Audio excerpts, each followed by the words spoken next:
It is January 8th, 2026, and today we will be discussing the regime change operation that took place in Venezuela on Saturday, January 3rd, 2026.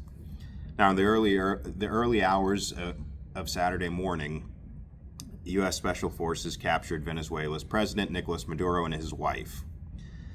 Airstrikes were carried out, and these airstrikes were predominantly in La Guaira, and that's a port on the northern part of Venezuela, and various locations near or in the capital of Caracas. Operations involved about 150 aircraft, and targets included antennas, military bases, and an airport. Casualties, the last count was up to around 100, and so we know President Trump and his top advisors over the course of the past few months have telegraphed their plans to remove Nicolas Maduro, from power. Since August, the U.S. has assembled a massive presence off the coast of Venezuela of warships, jet fighters, around 15,000 military personnel, and bombers were routinely flying show-of-force missions, while U.S. intelligence, like the CIA, were given the green light to get on the ground. I think they were probably on the ground in Venezuela before anyways, but they were formally given the green light by the Trump administration a few months ago to start operating on the ground and looking for ways to remove Maduro from power. And of course, we can't forget the various acts of piracy that was taking place, the U.S. obtaining oil cargo ships coming to and from Venezuela that were sanctioned, the execution of boatmen that were alleged to be taking narcotics to the U.S. All of these events were taking place leading up to the Saturday morning operation to remove Maduro from power. And behind the scenes, we can't forget that there were negotiations taking place between members, various personnel within Trump's administration and the Maduro government to see if there was a way that Maduro could be removed without incident and a new entity backed by the United States could take over power. So these negotiations were taking place while a military buildup was happening. And it's obvious that when we take a look at the way that these operations were carried out on Saturday, that there was a high degree of coordination between the U.S. military and members, likely bribed members of Maduro's government, his national security apparatus, the military, etc. Now, this was either one of two things. Like I just said, it could have been the fact that we just bribed a bunch of people that were tied to the government and the military, or there could have been a deal reached with Maduro where he steps down in exchange for his life, basically. You know, I could imagine a scenario where the U.S. would say, look, we can take you out of here, you can face charges in the Southern District of New York for whatever we charge you with, or you can stay and try to escape and lose your life. So that could have also been a possibility as well, along with the bribes.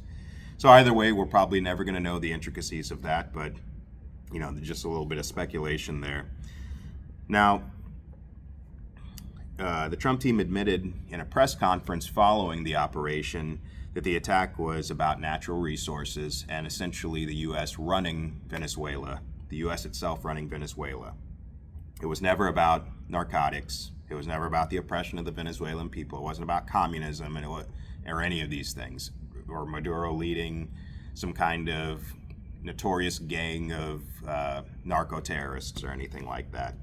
At the press conference, Trump said, quote, "The U.S. will run Venezuela until there can be a proper transition. We're going to run the country until such time as we can do a safe, proper, and judicious transition." And essentially, that's the way that things are right now. It's basically the status quo, right? Maduro is left, but his government remains intact. Right, the government, the beliefs of the government that they shared with Maduro, the national security apparatus, the military-industrial complex, all of that infrastructure still remains in place. And in order to, we can see the lengths that Trump is going to go to in trying to administer and run the country, because he also said in the press conference, he said, quote, "The U.S. is open to putting boots on the ground. We're not afraid of boots on the ground if we have to have them," Trump said. So that's an certainly an America First quote there. You know, no new wars, no regime change, Iraq was stupid. This is what he does. This is what he's basically throwing it in the face of his supporters that he promised he wouldn't get involved in these things when he made these promises. He's throwing it in their face and saying, we're going to get involved, right? We're going to do all those things that I said we wouldn't do. So it's interesting. And it goes without saying that this would be a multi-decade approach, a multi-decade initiative that the administration is embarking on right now, restructuring the political, economic, and security infrastructure. And that's obviously going to have to involve the American military, endless amount of American resources, etc. So again, from the no new wars president to this. And let's not forget the natural resources angle. Large U.S. firms and oligarchs are going to be extracting Venezuela's natural resources, particularly oil and gas, when the sanctions are eventually dropped and the country stabilizes and these kinds of things. Trump said, quote, U.S. oil companies will spend billions to rebuild the oil infrastructure. The U.S. plans to take tremendous wealth out of the ground and share it in part with Venezuela, he said. The money will also be used to reimburse the U.S. for damages caused by Maduro's regime. We're going to take back the oil that we frankly should have taken back a long time ago. As you know, a long time ago means probably during his first administration when he tried to overthrow the Venezuelan government back then under the guise of John Bolton. And on the note of the oil and gas situation, Trump is scheduled to meet with oil executives, including Chevron and Exxon and others on this Friday. So outside of Trump threatening other countries with the same kind of treatment that he gave Venezuela over the course of the past few days, there has been little developments since the kidnapping happened. Now, he has turned the temperature down on the back and forth that he's been having with Colombia's government. He's sanctioned Colombia's government, made threats that he's going to be next, and called him a very sick man. And they recently had a phone call where it seems that they've smoothed things over, and they've turned the temperature down on the negative rhetoric that they've been throwing back and forth at each other.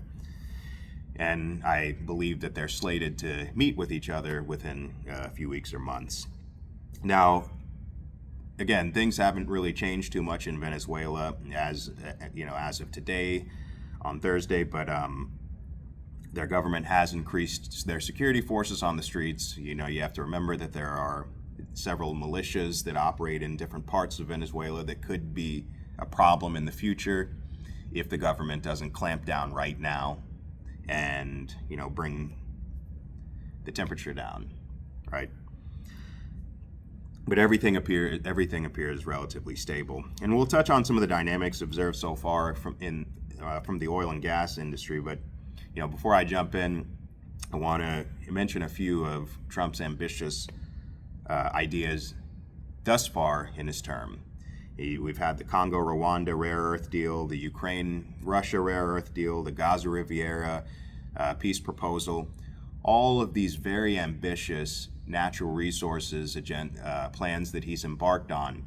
And similar to this situation in Venezuela and what he's wanting to do here, I think that these are all basically going to be up in the air indefinitely. I don't know that the ground is going to be broken on any of these initiatives in terms of extracting natural resources from these countries he's making deals with. And it's largely because of some of the things we're going to mention in here, but the political instability in many of these countries. Congo and Rwanda are still at war. The alleged Rwandan-backed militia, M23, is still at war with Congo. That hasn't changed. They've actually taken more land on the eastern part of Congo. Ukraine and Russia is self-explanatory. Russia is still blazing through eastern Ukraine. And of course, like we talked about before, the Gaza situation, that proposal, the peace plan that Trump put into place, that's already collapsed because there's no way that they're going to be able to disarm Hamas, and that's kind of like where they are in the 20-step plan right now. So the transactional presidency is going to probably yield very little, but on the face of it, it's good PR. Now, this is from the Wall Street Journal. And this is just an article that discusses the problems facing the oil and gas companies that would be potential candidates for going into Venezuela. So again, Trump was quoted saying, "We are going to be taking out a tremendous amount of wealth out of the ground." He added that the U.S. would keep some of the proceeds in the form of reimbursement for the damages caused to us by that country, right? And I'm sure that he would probably be including the damages in terms of the investment that we've had to make parking our military hardware off the coast of Venezuela for all this time. He probably wants compensation for that. It wouldn't be surprising. But the article goes on and says, quote, "But getting foreign companies to flock back to Venezuela will be a massive challenge. Chevron is the only major U.S. oil company there, and it's the nation's largest foreign investor. Other oil executives will be forced to gauge the stability on the ground in a country where the industry has fallen into disarray after more than 2 decades of mismanagement and corruption."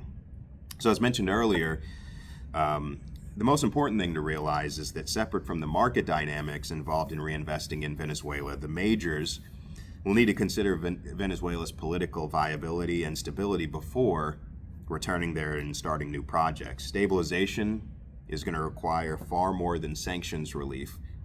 It's going to demand private investment, debt restructuring, restored energy production, and integration into the technological shift shaping the global economy. They're going to have to be reintegrated because, again, they're so separate right now, and they've been working with Iran, Russia, and China in this industry that they have. Their oil industry is tied up so much with them that they're going to have to be reintegrated into the dollars-based system there.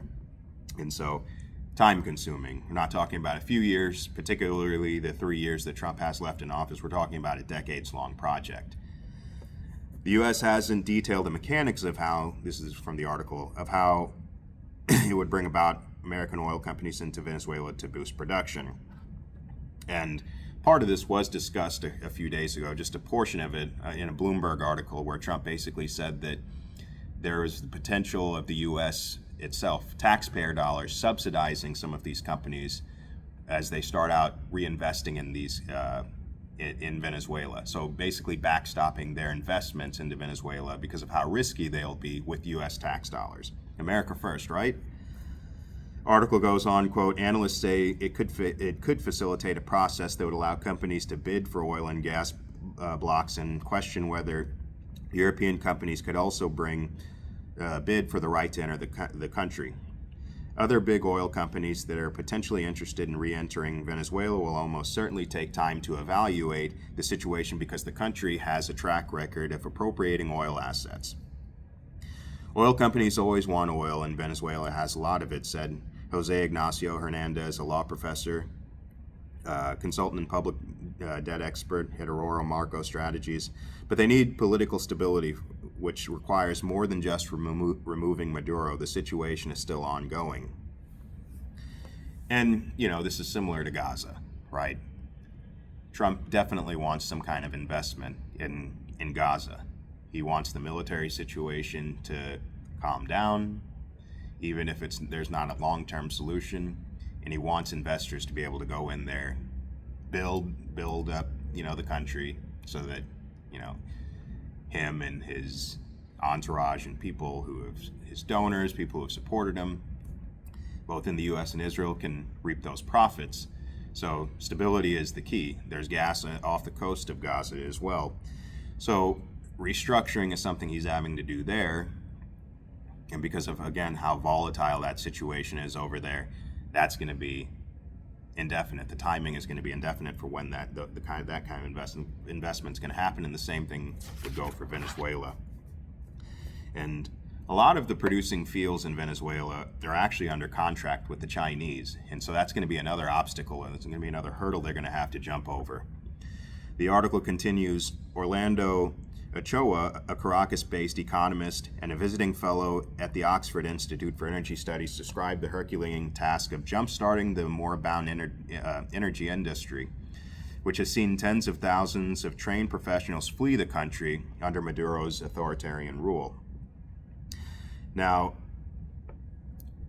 many of these people that did flee the country are probably going to be remaining there. I only say that as an aside because I remember seeing clips of people celebrating within the U.S., Venezuelans celebrating in the U.S. that Maduro had been overthrown. And I was thinking to myself, maybe if you guys were so desperate to see that happen, you should have returned there and tried to do it yourself, right? Instead of using our tax dollars and our military hardware to do it. But, just anyways, the article continues. He said that includes drafting a broad economic stabilization plan to attract the financing Venezuela badly needs from multilateral leaders to rebuild infrastructure. Local laws need to be modified to allow private energy firms to operate without state overreach. And the government must settle pending arbitration cases with foreign companies to convince them to come back. What the U.S. needs to do is to implement a form of Marshall Plan, said Ochoa, referring to the economic program that helped rebuild Europe after World War II. And that's not something that I would doubt Trump would want to do. I would wager, 60-70% of me thinks any day now he's going to come up with some kind of formula like that where taxpayer dollars goes to rebuilding the infrastructure of Venezuela, particularly the oil and gas infrastructure in Venezuela, so that can be productive. And then, I could picture him saying it and then turning around and saying, look, whenever they start drilling, everybody's going to get, the country's going to be reimbursed. You're going to get jobs, a few pennies off the gas at the pump and that kind of thing. I can see him saying something like that. Don't put it past him. This is about much more, the article continues, than coming into the oil and gas sector just to extract crude from the ground. For years, Trump has said the U.S. should have laid claim to other countries' oil and gas. Other countries' oil as part of incursions into Syria, Libya, Iraq, either to pay for military costs or to offset adversaries' influence. And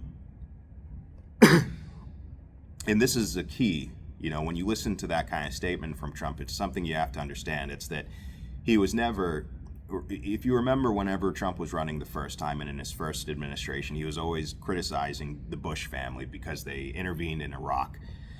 And, he said they lied and, George Bush didn't protect us after 9/11, all these things. He was coming down hard on the Bush family, but it wasn't because of regime change operation. It wasn't because of an interventionist foreign policy, which are both initiatives that Trump supports. It was because they didn't take the oil and they lied about why they got us in there. I'm sure Trump would have probably approved of those military operations and the duration if we were getting the oil from these countries in the volumes that he would have preferred. So it's important. I only bring that up to say that, for me at least, I can admit I was fooled in the beginning because I thought this is a non-interventionist president. He's not going to get us involved in wars at the behest of these, large multinational firms and this kind of thing. I was completely wrong. I own that. It is what he wants to do. But the thing that we need to understand is that the oil revenues need to be they need to be kind of at the center of this if Venezuela is going to have a viable political infrastructure, a viable governing structure in the culture. They have to control their oil and their oil revenues, right? That doesn't seem to be happening, and I'm sure that that's going to sort of hollow out any kind of authority that the country has, just in general, in principle, and then over their people. So that's the article, and some notes here. There are at least two reasons the U.S. producers, this is kind of just, buttoning this up, may not want to move quickly on Venezuela's oil reserves. Vast oil reserves, its price, of course, because oil is kind of flooding in the market right now. It's very low. It's, I think, in the mid-60s. So drilling wouldn't be profitable. And then, of course, certainty, political certainty, economic certainty of going back into the country, starting fresh, right? I would say that obviously the one country that's poised to do that would be, Chevron's already there. The other company poised to do that would probably be Exxon, and that's because they're presently working off the coast of Guyana right now in offshore projects. Now, so that's the atmosphere. So to conclude this one, overall, this question about spheres of influence that's been happening when it comes to this topic, I do agree that the U.S. has national security interests in Venezuela and the Western Hemisphere in general. I'm glad Trump is prioritizing this hemisphere. However, the way he's going about it in pursuing these national security interests and who benefits the most is the key question, right? And as I can see right now, It's not the American people. It's not the Venezuelan people. It's the oil and gas conglomerates and firms and everything tied to that. And some winners within Venezuela's military and national security complex and their government. Those are going to be the winners here for these kinds of initiatives that Trump is undertaking. And, broadly speaking, there are two competing approaches, right? Like I said, it's prioritizing this hemisphere is fine. Going to war against countries in our hemisphere, not fine, right? I've got a very high bar when it comes to saying we need to use force, right? But you have two approaches that are going to be competing here, that have been competing and will be in the future when it comes to Venezuela. Now, for years, and we're going to get into these two approaches, but I want to start by saying for years, National Security Advisor and Secretary of State Marco Rubio has argued that incremental pressure only entrenched Venezuela's regime while expanding Chinese, Iranian, and Russian influence. Incremental pressure, and what he's talking about there is diplomacy. Now, this is false.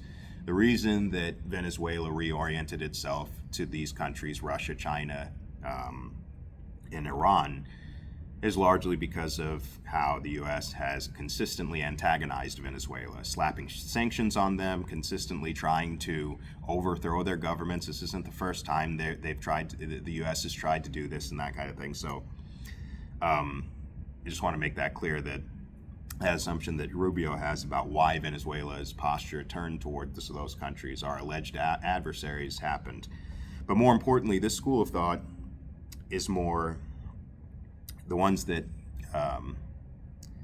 reject the incremental pressure. They are more of the accelerationist type when they approach foreign policy. Hard power acceleration approach to foreign initiatives and little diplomacy, or the use of sanctions. Sanctions are used by this group, but not often. So it's kind of like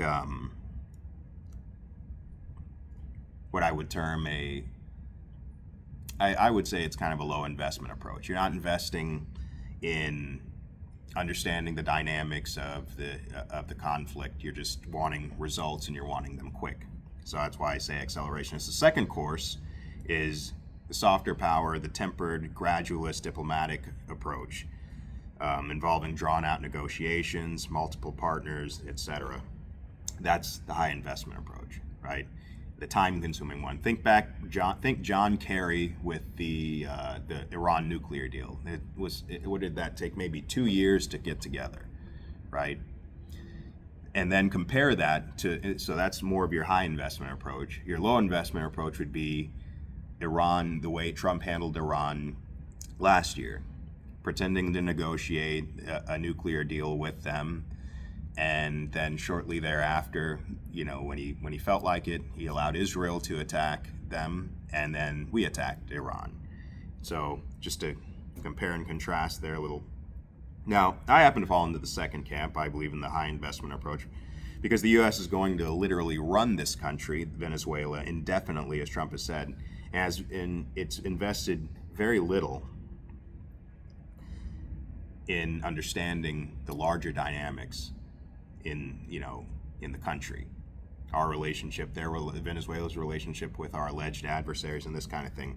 And it could invite a lot of chaos and too much unpredictability, and that's not good, of course, obviously, if you're wanting large firms to invest in the country. Now, the second camp has its downside as well. If you invest too much, the downside is that you have a potential for a quagmire. You have potential something like, for example, Iraq, in a years-long occupation, right? For example, Afghanistan. So the administration will need to find a way to balance these two approaches, but I don't believe they'll be able to rely on one or the other. They're going to have to balance them. It's not going to just be one or the other. It's not going to just be Rubio saying we just need to get in there, break some things, and get the investment started. It's also not going to be, well, let's just take our time, right? Let's negotiate with them, and when they're ready to concede on whatever we're negotiating on, then we'll go with it. I think they're just going to have to find a middle ground. Given the very nature of what they're wanting to do, it's going to involve an occupation, one way or the other. All right, you're never going to be able to escape that part. but it's just a matter of how willing they are of working with us, and how much they're willing to give up, how quickly they're willing to do it. Essentially, what I'm saying is you have both the low and the high investment approach. He's going to have to find a middle ground. And it's going to be difficult. And that leads me to my final point here of the three emerging paths ahead. The first path, managed transition. As mentioned earlier, this would involve working with Maduro's regime until a transition takes place. And we can only imagine the power struggle that's going to be involved when that transition does start to take place, right? When the discussion starts taking place of looking at elections and this kind of thing, let alone reorienting the political, economic, and security infrastructure in favor of the U.S. Now, again, an indefinite process. So that would be the managed transition. The second path is what we called criminalized continuity. This is the likely outcome, in my opinion. I think there will be rapid cosmetic, short-term tactical changes to the country, to, as we just mentioned, political, economic, and security infrastructure, and it will provide a fragile sense of security and fertile ground, just enough to get a few risk-taking oil and gas firms and maybe mining firms to invest in the country.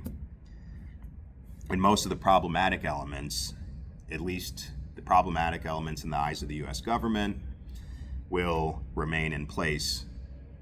And so I think that's the likely outcome. And the other outcome, very unlikely, would be escalation. Some kind of civil war breaking out where we have to intervene directly, or for some reason the vice president who's taken over for Maduro now, and her government basically bucking Trump and not cooperating with him, and us having to go back in and use hard power to get them back in line. I don't think that's going to happen. So I think that the most likely outcome is going to be pretty quiet, just basically dressing up the country to make it appear as if it's functioning as it should be. And so we'll see where it goes from here. We'll be covering we'll be covering more of the boring stuff when we return, related to the oil and gas developments and the companies that Trump is going to be talking to Friday. So that'll do it for me. If you've enjoyed the video, subscribe and like the video and leave a comment and let me know what you think. Thanks.